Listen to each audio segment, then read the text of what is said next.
Hello and welcome at Book Lovers Companion. My name is Edith and right next to me again is no one.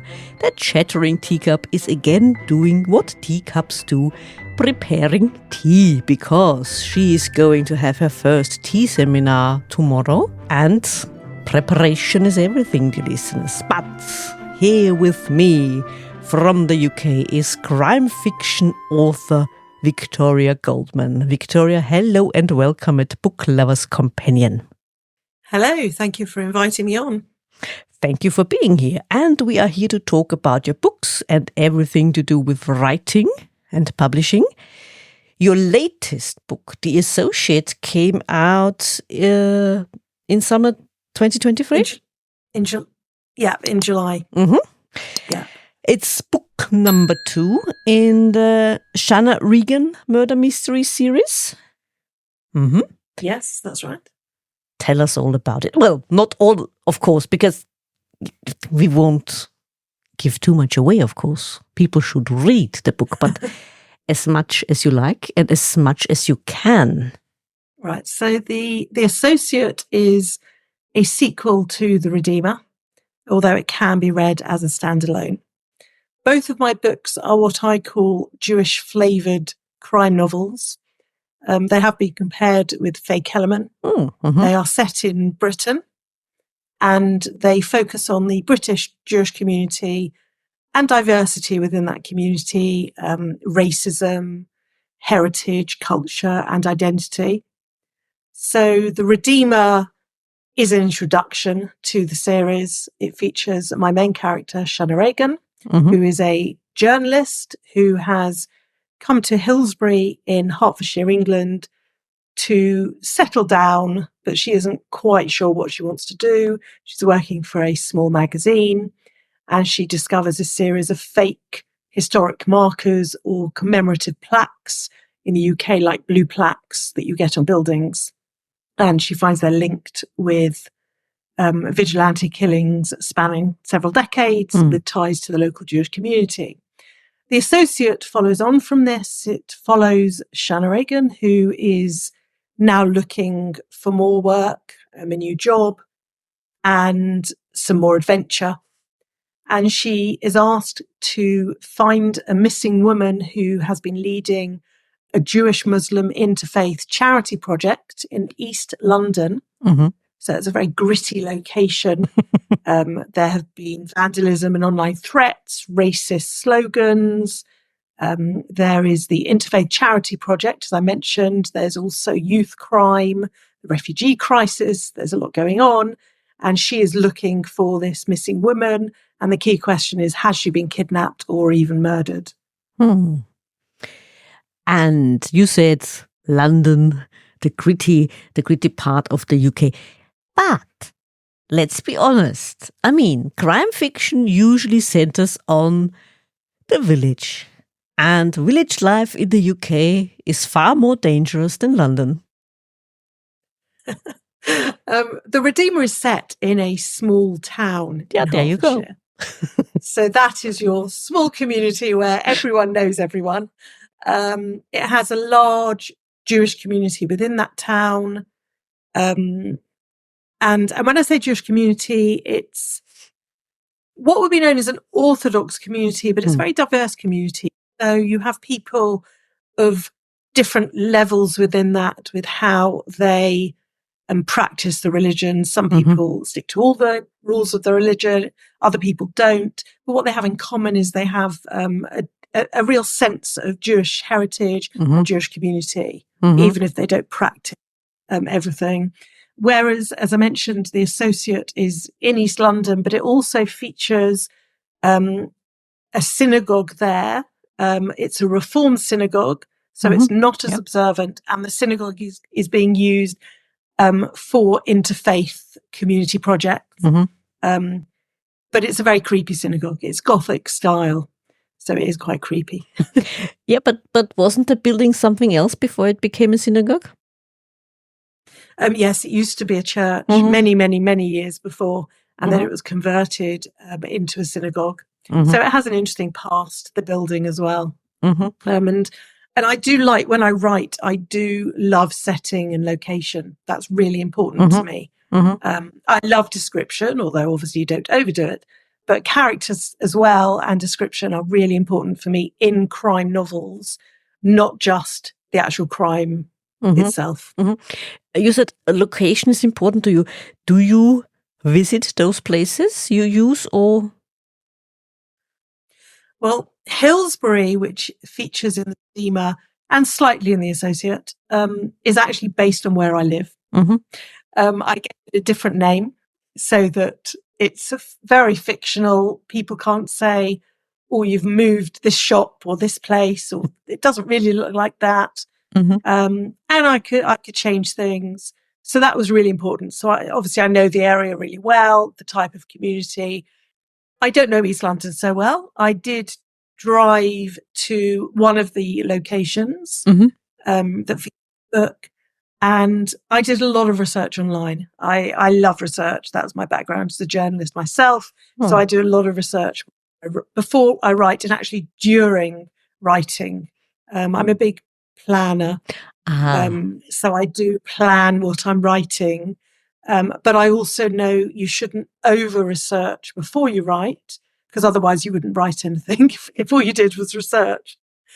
True. So it's getting that balance. You said planner.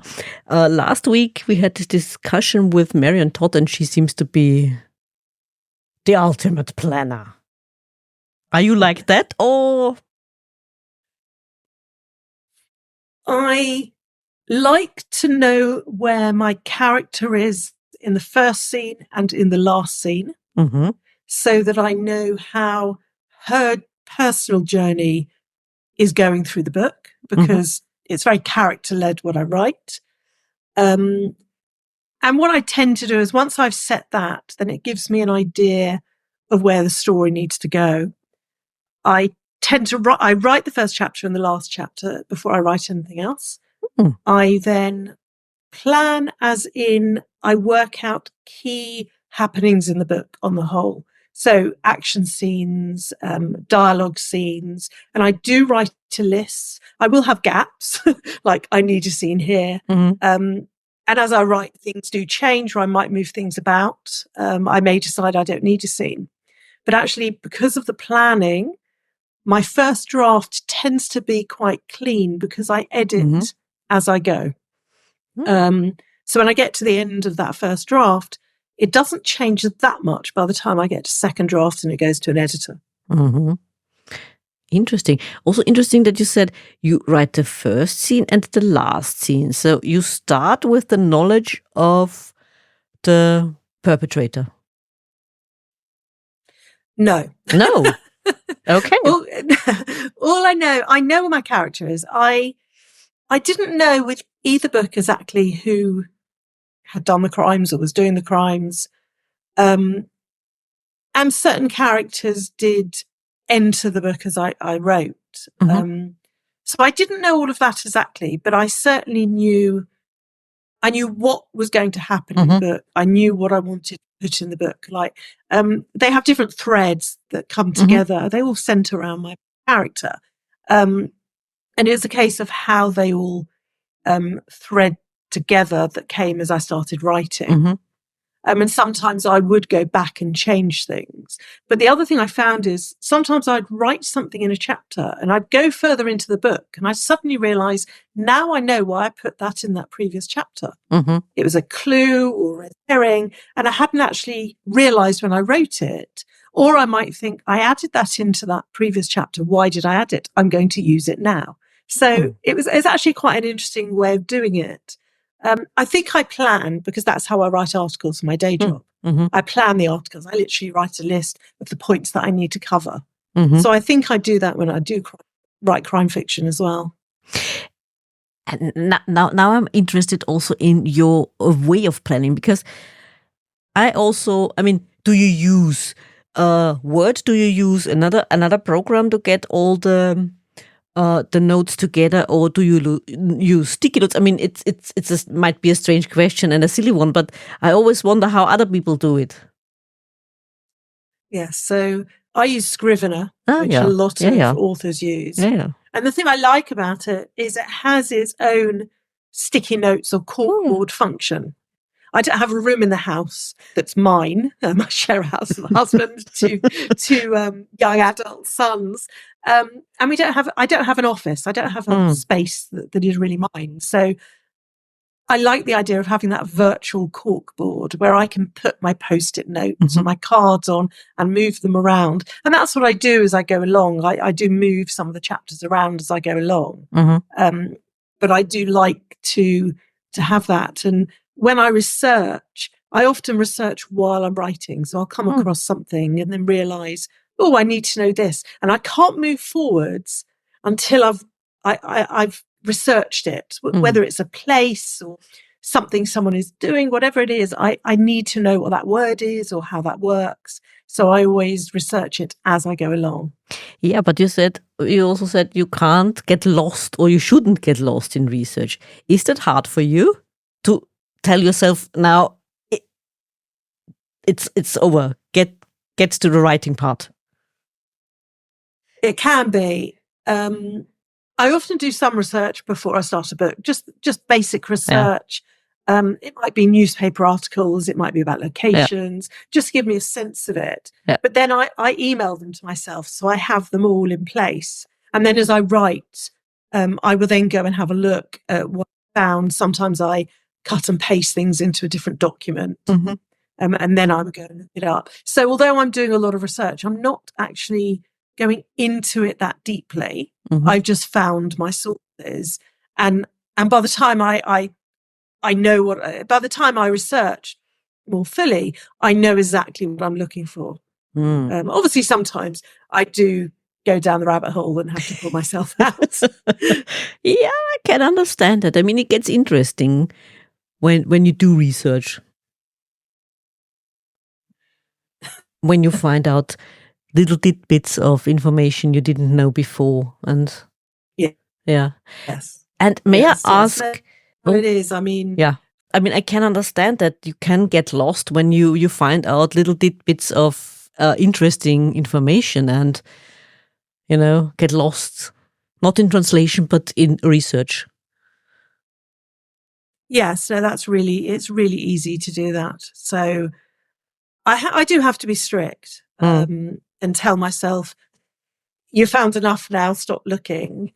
And obviously sometimes when you're researching something, you can either go off at a tangent or find something that looks more interesting, and then you change what you're doing. And that has happened another couple of times. I can't think of examples, but I know that's happened where I've researched something and something really interesting has come up, and I think, oh, I'm going to go back and change that.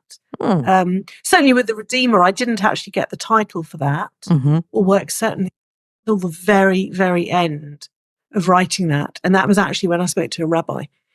And I spoke to a rabbi, which I hadn't done all the way through, because I wanted to work out what to ask him before I spoke to him. And in order to do that, I needed to have written pretty much the whole book. So I wanted to clarify some points. And he actually came up with a few things when I was talking to him. And I thought, oh, yes, that's why I've written that. And that's why I've written that. Okay, I understand. And your character, Shanna, you said she's not, and I know because I've read The Associate, she's not a police officer, she's a journalist. You are a journalist. So was that the main reason why you chose that profession for her, or what was your reason for that? I didn't want to get bogged down in a police procedural. I decided that from the start. Because of my background, I'm a health journalist, I'm an editor. As I said, I am very fact-based. I am in my day job. And I just have visions of trying to write a police procedural and actually getting too bogged down in research. And is that right? Isn't that right? Oh, I can't write that just in case. And I am a journalist, so obviously I know what it's like to be. She's a magazine journalist, so I know what that's like. Although her type of journalism is very different to mine. And I think that journalists make good detectives because they have similar skills. They have the perseverance. They're very good at finding information, whether it's online or asking the right questions. And I think there's a fine line between a private detective and a journalist in crime fiction. So I like the idea of having someone who wasn't attached to the police, but basically was doing it her way. And I think she does. Okay. Definitely. And sometimes do you think it's also easier for someone who isn't part of the police force? I think they can certainly get away with asking questions that the police won't. They don't have to follow the procedures, do everything by the book. They can be more manipulative, and maybe more and more emotional about it. I think. I think a lot of emotion can go into that as well. Whereas the police, they're doing a job, and I think that's a big difference. Whereas for her, she was looking for a story. She was looking for something that's going to bring in money. So she wanted desperately to find something going to be a big story. Well, she also wants not only to find something for her story, but she also is looking for something about her own past and her own family, isn't she? Yeah, she's trying to find herself. Obviously I can't say too much. Yeah, but it's very much, my books are very much about her journey as well. She has spent a lot of her life traveling, even before she became a journalist. She's never really settled down anywhere. And she's now thinking she's in her early 30s. She's getting that bit older, and she's looking at her past and thinking about her future, and thinking that maybe it's time to grow up, take on more responsibility at her age. But she finds that very hard because of the childhood she had, the life she leads, and she has a lot of decisions to make about herself and her family and just her life in general and her career as well. Also about the question of being part of a community? Oh, definitely. She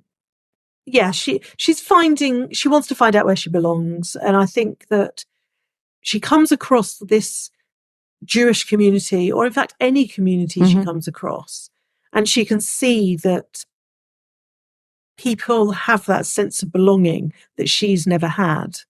And that is certainly something that she's exploring herself on her own journey. How you said there's a diversity in the community itself, even if you're Orthodox or more liberal as well. That's what the liberals also, you say, it's their background, it's their past and so on. And that's what we might call, you might know the expression, the German expression, Taufscheinchrist.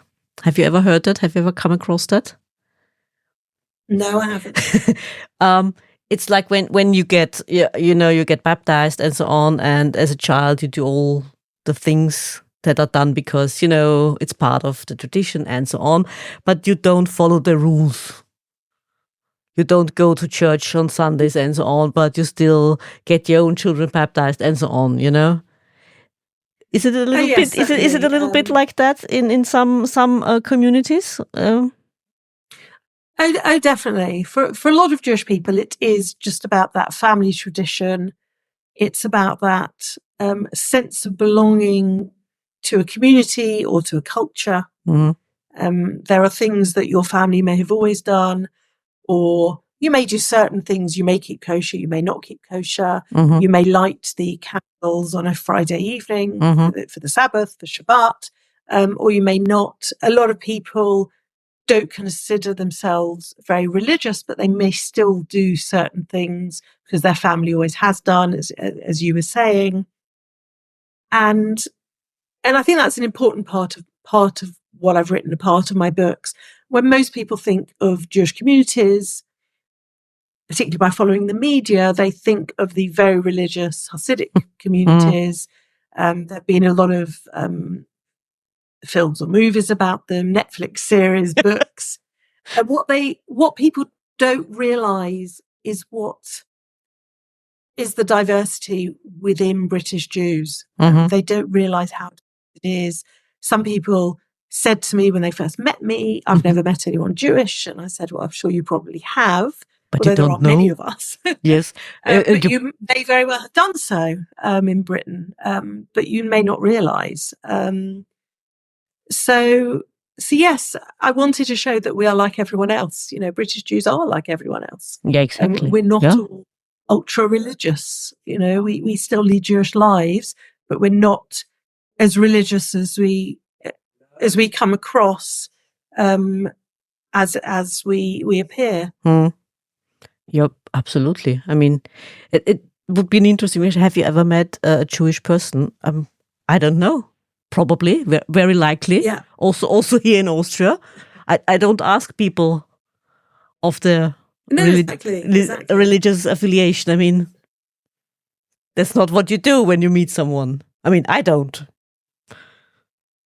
So no, definitely. You know, you wouldn't know unless someone clearly states it or it comes up in conversation. Exactly. But I think that people, because their vision of people practicing Judaism is of these ultra religious Hasidic Jews, which you get all around the world, obviously, and you get in the media. They don't realise that there are people who are still practicing the religion, who will still call themselves Jewish and consider themselves quite observant, but they're still very much part of normal life. If I say that, you know, they still are. Oh yes, they're just like anyone else in the country. Yeah, absolutely. I mean, when I think of the Catholics in Austria, the main religion, I mean, yeah, people are Catholic. Yeah, that doesn't mean, like I said, they go to church every Sunday or celebrate like others or something like that. They just happen to be that, and family tradition and so on, and that's it sometimes. Yes. Yeah. Yes, no, definitely. A lot of people reading my books have said they've learned a lot about Jewish culture and communities that they didn't realise, and some of the Jewish practices, and they just had no idea. And when I started writing this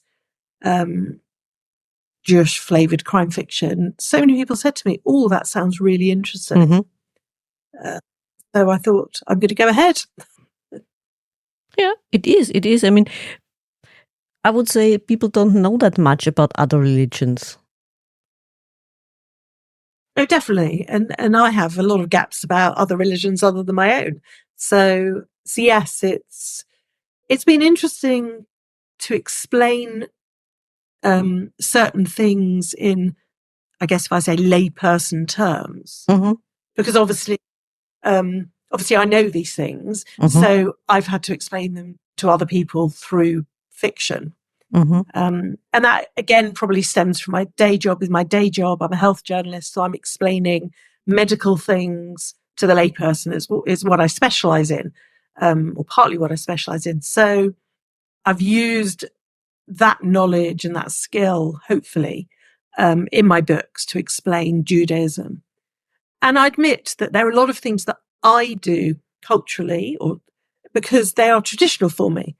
I don't necessarily know exactly why I do everything I do, but it's part of my family life, part of my own heritage, and I just carry on doing it. Yeah. So it's been a bit of exploration for me because I've had to explore a little bit more about why I do certain things. Yeah. And do you think that fiction makes it easier to get across certain ideas, certain traditions, certain ways community function? Yes, definitely. I think it's like watching a TV program. If you watch something fictional, and you're watching characters living that life, I think you learn more than if someone's just doing a documentary and explaining what happens. And I think the same with fiction. People who certainly read The Redeemer, said that they learnt a lot from my books, whereas they would never have picked up a non-fiction book about Judaism. Mm. And the idea was I wanted that information to be part of the plot, but not take over the plot. Yeah. So ultimately, my books are crime novels. Yeah. I call them Jewish flavored because there is that Jewish flavor, but they're not Jewish books. They're definitely not Jewish books. Yeah. Dark crime fiction. Yeah, I agree. And do you also think that crime offers a better way of doing what you do than other genres? Because crime fiction is so, again, diverse. There is so much you can do in crime fiction, which you can't do in other genres. There are other novels that cover Jewish heritage and culture, but maybe not to such a deep level. Crime fiction definitely explores the darker side of life. Mm-hmm. And I think you can immerse yourself into a mystery easily if it has the right plot and the pace. And I think that is the challenge with crime fiction. I think with crime fiction, there is always that challenge. You have to keep readers engaged because they're expecting that mystery. They're expecting those twists, those turns. And I think that can be challenging for crime fiction. So to weave, in my case, the Jewish theme has been a challenge because I've wanted to maintain that Jewish theme. I could easily write crime novels without it, but I have to think carefully, how can I get the Jewish side into this novel while also making them balanced and multicultural, I guess, which I've done with The Associate. It's a much more multicultural book. So it's not just about Judaism, it's about contemporary themes as well. Racism in general, youth crime, refugees. So it's about wider issues as well,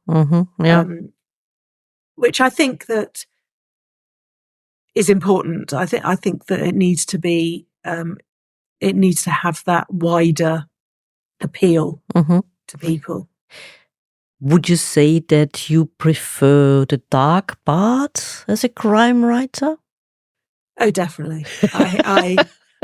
My reading is very dark. I tend to read dark crime fiction. What I watch on TV or films or movies, I tend to prefer the darker side of life.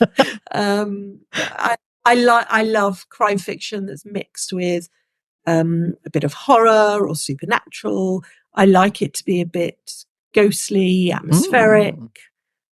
That's the type of crime fiction that I tend to read. So, yeah, I tend to like the darker side of life. Okay, more the gothic part then. But yes, I mean the synagogue in The Associate was a former church, and I loved exploring Gothic architecture and the Gothic side and looking at that. And in fact, I visited Prague, for example, while I was, or before I wrote it, before I finished writing it. And there's a lot of Gothic architecture there. And that did lead me into a bit of a rabbit hole with research because they now started looking for synagogues, for example, that are Gothic themes. And there are some around the world, not just in Prague. But I like the idea of that. I liked getting that spooky Gothic atmosphere within the book. It was fun to do as well. And I think that certainly in The Associate, the synagogue is a character in its own right. Really important in the book as well. And I think, yes, it adds to the book, definitely. Dark, but not gory. No, funnily enough, my original career choice before I became a journalist was to do forensic science. And part of the background to that is when I was 16, I actually watched a post-mortem. Long story. I was working in a local hospital as a volunteer on the children's ward.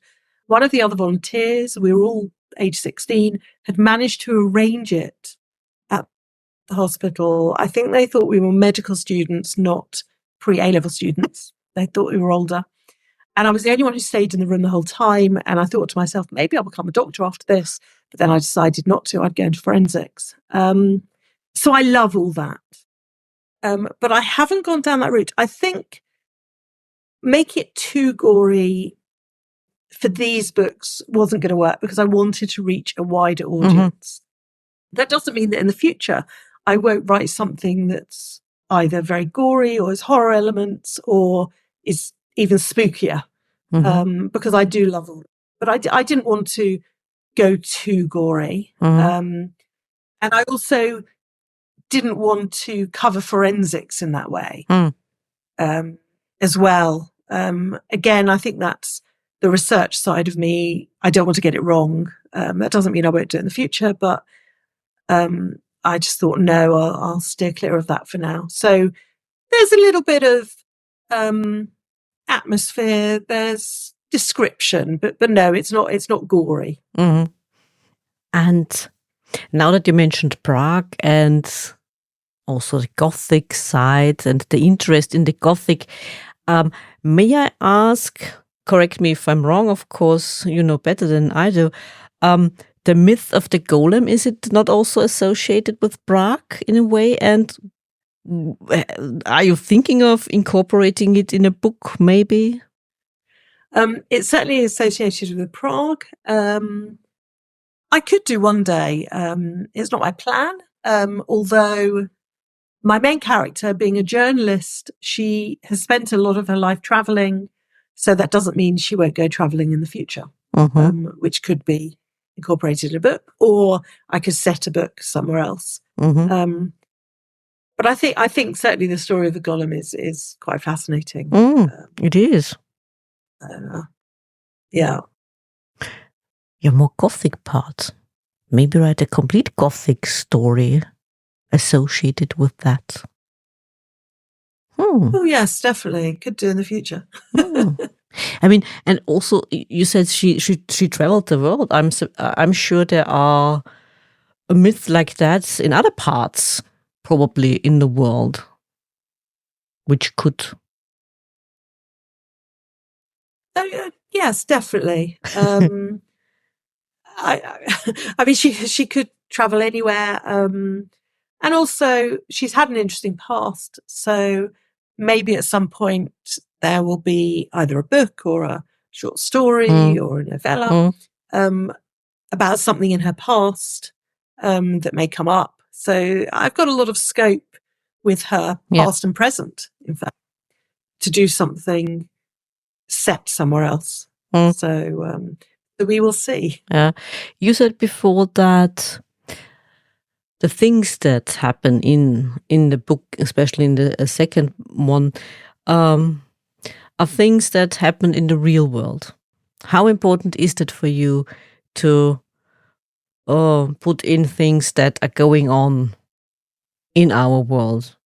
That's actually really important. So obviously, while both books are fictional and all the people are fictional, there are certainly elements of them that have happened in real life. With the Redeemer, for example, any of the anti-Semitism, the racism in there are based on real life events, whether I've experienced it, family or friends, or it's been on the news.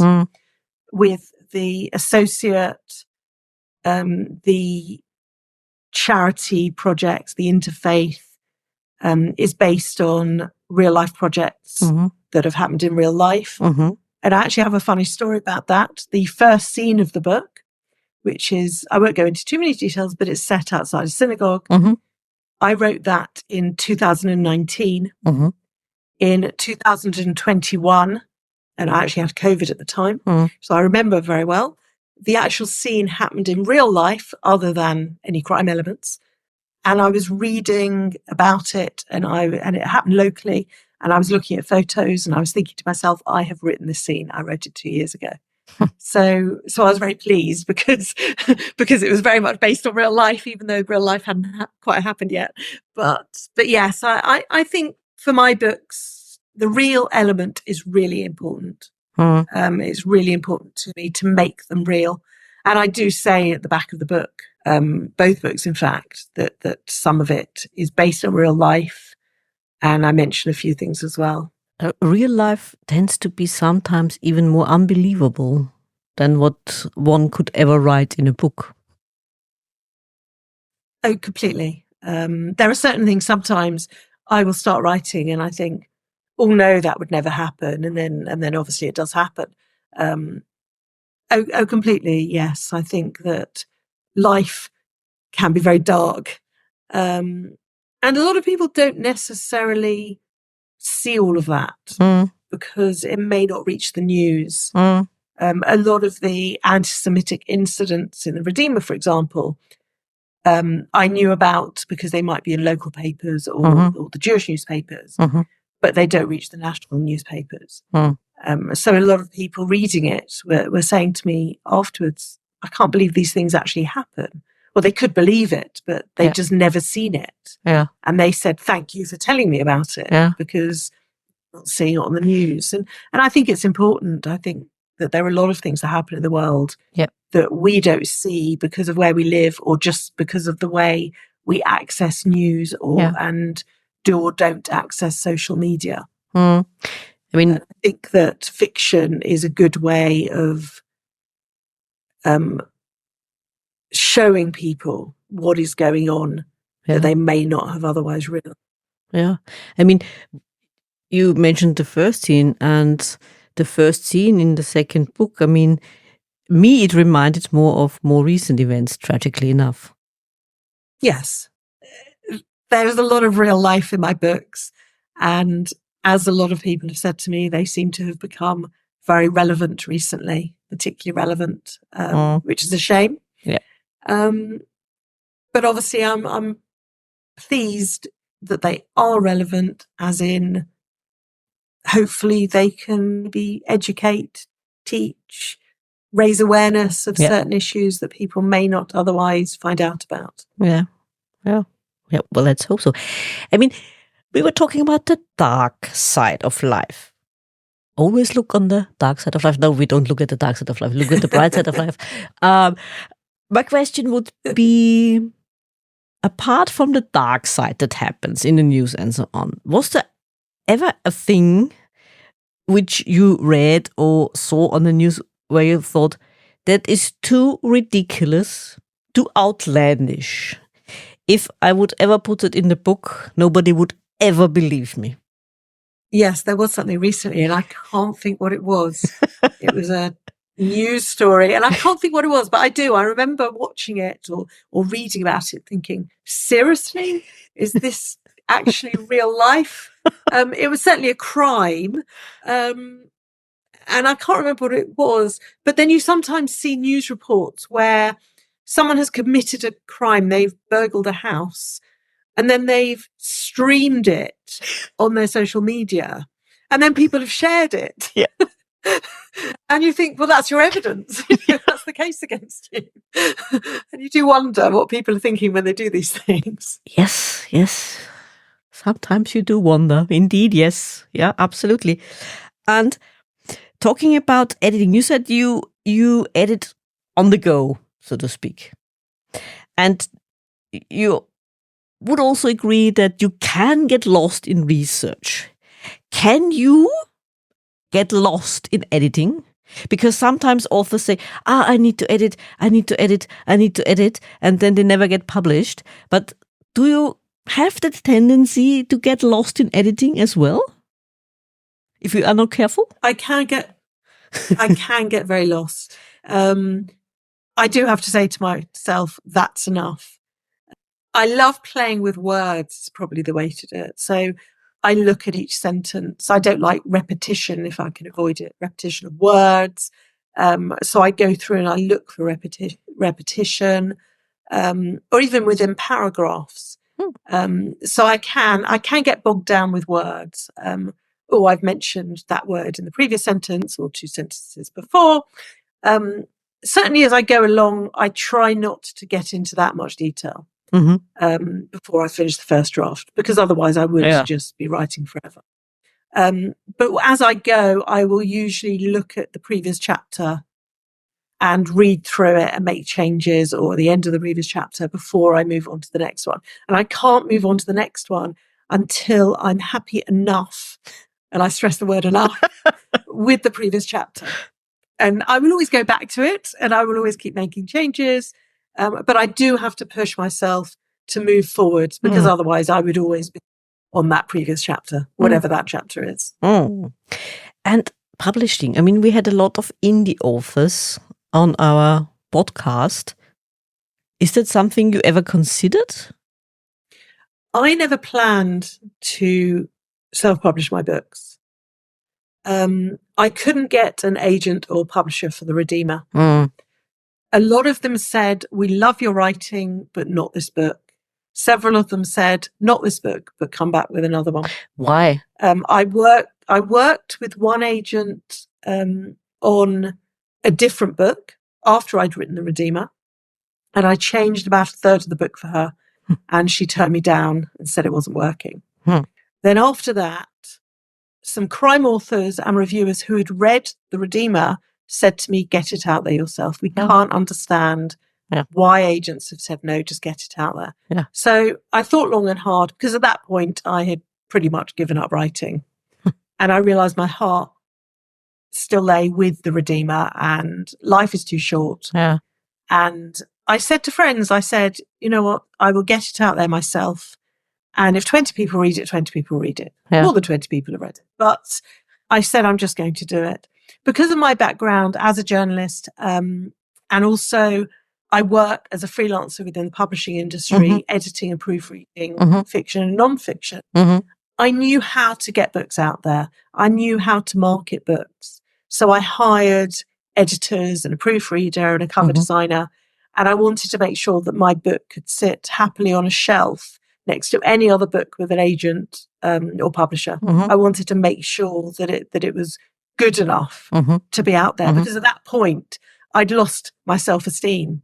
I didn't believe my book was good enough to be out there, although friends and other people were telling me it was. And I thought, you know what, as I said, life is too short. I'm going to get it out there and see what happens. And did they ever tell you why they turned it down? Some of them said it wasn't big enough as a debut. Some said they didn't think it would sell, that it's a tricky crime thriller market. Obviously, I don't know why they didn't pick up on it. I just assumed it wasn't a good book. I mean, I'm still, is it a good book? But I know the industry. I know it's tricky. I know there are a lot of good books that don't make it. And I just thought, you know what, I've just got to do it. I'd already started planning the associate when I finished The Redeemer. People read The Redeemer and said, oh, we love it. Is there another book? And I said, well, actually, I do have an idea for one. I've partly planned it, partly written it. So I finished that off. And a year later, the associate came out as well. You said you know the industry. I mean, of course, publishing is a business. Of course, we all know that. But do you think that the publishing industry sometimes underestimates the audience? I think that reading can be steered in particular directions. I think that sometimes agents and publishers will like books, but they're not quite sure how to market them or sell them. Maybe the books are slightly different. Maybe they have a slightly different take. Ultimately, they want to make money. And if a book doesn't neatly slot into certain categories, then obviously it's going to be much harder for them to sell. And that's fair enough. It's like any business. And that's why indie publishing or self-publishing has become more popular, not just among authors who can't get an agent or publisher at all, but actually among traditionally published authors who have written books that their agent hasn't been able to sell. Mm-hmm. And their heart still lies with that book, and they decide to self-publish that, which is why you're getting a lot of hybrid authors in traditional and self-publishing now. I think times have changed and times are changing. I think there's still a way to go. Mm-hmm. I think that as an industry, there's very much obviously a focus on traditionally published books. But there are now some very good self-published books out there, or books with very small publishers that didn't get taken up by agents and big publishers. Do you think that Kindle and other things like that have changed the way we read, what we read, how we read? Yes, definitely. I like Kindle and I read paperbacks. Hardbacks too heavy. True. So I read ebooks and tree books, as a lot of people call them, depending on the certain situation. And I think it certainly has changed the way people read. You also obviously have a much wider range of ebooks out there in comparison to paper books. Obviously on Amazon you have all the paper books, but if you go into bookshops are very limited in what they can stock. And very hard even for traditionally published books to get into bookshops these days, let alone self-published books. It's a real challenge because there are so many books out there and there's limited shelf space. So I think that ebooks do have that benefit. And certainly for holidays. I mean, having a Kindle on a holiday, if you're an avid reader and you can read 6-7 books on holiday, I remember having to pack those in a suitcase. Gets heavy. Whereas now you don't need exactly. Now you don't need to. You can just have them on one device, and it's very portable. It is indeed. I mean, the teacup and I always bring back books from the holidays. We don't take them on holidays. We bring them back from holidays. Which is also a challenge, I have to tell you that. Yes. I think there's something really enjoyable for me, certainly going into a bookshop and browsing books. And there is something about it, you know, pretty covers, the pages, and just seeing books on shelves. Absolutely. And, you know, I have an obsession with books. I also have an obsession with stationery. You know, take me into a shop with notebooks and pens. I absolutely agree. I know what you're talking about. I'm there with you. Absolutely. And I mean, and you don't get. Yeah, go on. You don't get that. You don't get that when you're just downloading books on a Kindle. Yeah. That is it's a very different experience. And I just think people should read whatever works for them and read whatever they want and just enjoy whatever they are reading. Yeah, but I'm with you there on hard copies. I mean, not the paperbacks, but the other ones. Like I said, reading in bed, if they are very heavy and you fall asleep, it gets dangerous. Absolutely. What I find annoying, and the teacup agrees with me, is when you read a Kindle and someone asks you, what are you reading? And you often can't name the author or the title because you never see them on a Kindle. With a book, you always see them when you're... Yes, that is true. And also if you're sitting on a train, if someone's reading a Kindle, you can't see what they're reading and you really want to see whether they recognise the book. Exactly. Although I noticed that Kindles now, but when the early ones were about, they didn't have the cover on when you had stopped reading. Whereas now, at least I've noticed with mine, when I open it up, it does show me the cover, so I can remember what I'm reading. Okay. Which I never used to do. Ah, true. Yeah, good to know. Well, something to look forward to when the current one kicks the bucket. Victoria, may I ask you, what would be your advice for any other aspiring author out there? I think it's to just keep going. It's a very difficult business. Writing is not easy. It can be a very lonely experience. I think that if you can try to get to know other writers, whether locally or online. That is really important, because only a writer knows what it's like to be a writer. It's very hard to explain to people the ups and downs of the industry, or even the ups and downs of just writing a book, the emotional roller coaster of writing. Speaking or hearing characters in your head. It's very hard to explain to people how that comes about. And I think knowing other writers is really important, and also supporting other writers, because we're all going through the same ups and downs, the same journey. We have our own highs and lows, and I think support is really, really important. And I get the impression that the crime fiction community is very supportive. Yes, on the whole, it's a very supportive community. It's a very big community as well. So obviously there are lots of groups of people within different genres. But yes, it's a very supportive community. I actually first got to know the community because I had a book reviews website blog of my own several years ago, where I was reviewing fiction and a bit of non-fiction, and I was interviewing authors on there. So I did get to know a lot of people through that before I started writing myself. No backstabbing with the crime writers. Rumor has it's different with romance authors. I don't know.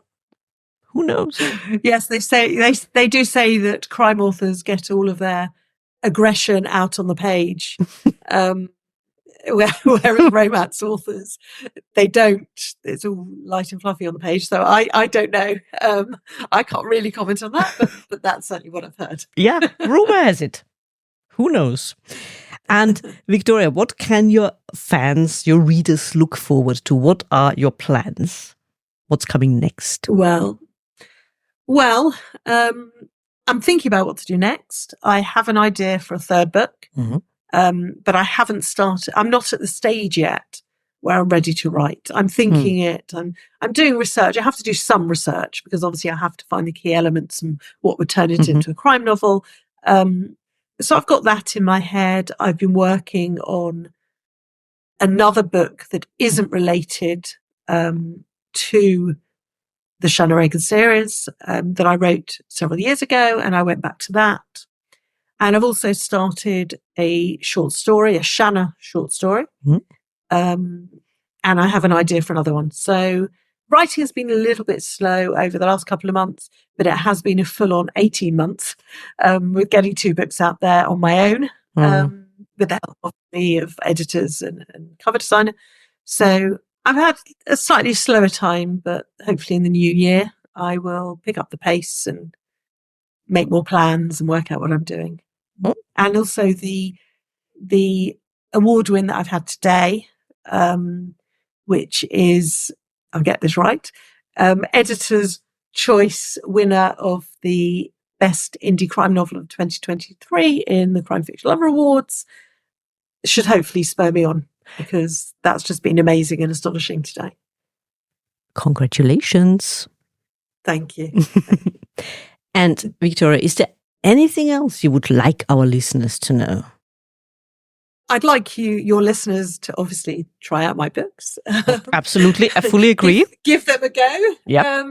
I think it's very hard being a self-published author, even if you know people within the industry. It can be very lonely, and it can be very difficult to get seen. You're a small fish in a big ocean of crime authors, crime books, and word of mouth is really important, as are reviews, because that is how your books get noticed. Absolutely true. And I agree. Dear listeners, read the books. It's absolutely worth your time. Hanukkah is already there, but for everyone else, Christmas is coming. There's still time to get them and read them. No time like the present. Do so. I absolutely recommend it. Victoria, thank you for joining me. It was an absolute pleasure talking to you. Thank you so much for inviting me. I've had a really good time. Thank you. You did enjoy this episode as much as we did? Then hit subscribe and don't miss the next episode. Also, make sure to follow us on Twitter, Facebook and Instagram.